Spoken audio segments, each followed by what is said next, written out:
Every now and then, I need a little break, you know? Some time to slow down and relax. I've got to put away the big projects, take some time to myself, think about things. And that's kind of what I've been doing for the last few weeks. Just sorta hanging out and vibing, I guess. Catching up on a few movies I've been meaning to watch, getting coffee with friends, going on a short hike. And that's when it occurred to me that I need something small, a bite-sized project to keep me in the swing of things and bridge the gap between my larger ones. I often bite off more than I can chew with big ideas for series on the channel. It takes me a month to make a video about an average-sized game. I practice game development in my free time, and every idea I have ends up ballooning into a years-long endeavor. I swear I'll finish the next one though.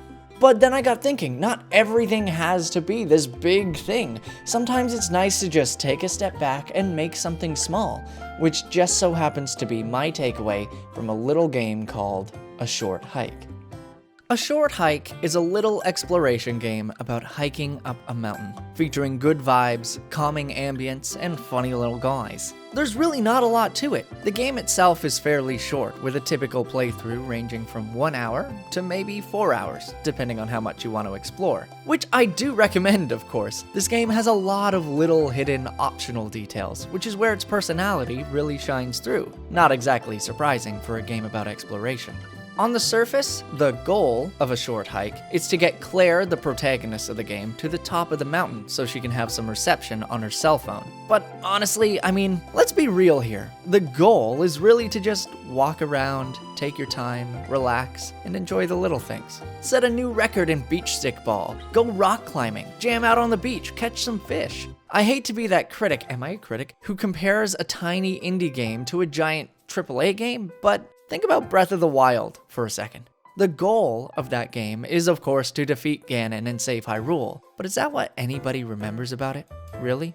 No, of course not. The memorable moments in Zelda are always the ones where you've gone off the beaten path and found some quirky little detail or interacted with the non-player characters in some weird way. It's the little things that matter. So of course the same applies here. I mean, not the thing about the ending not being memorable. The ending of A Short Hike is wonderful. What I mean is, it's the little things that matter. The way that every character is written like they're sending little text messages instead of having a real conversation. The improvisational tone of it all. The way that the music smoothly transitions from area to area, stacking new melodies and instruments depending on where you are or what you're doing. The fact that it reminds me of the slice of life magic from any Studio Ghibli film, or how the game evokes memories of early 2020 when all of my friends were hanging out in Animal Crossing, visiting each other's islands.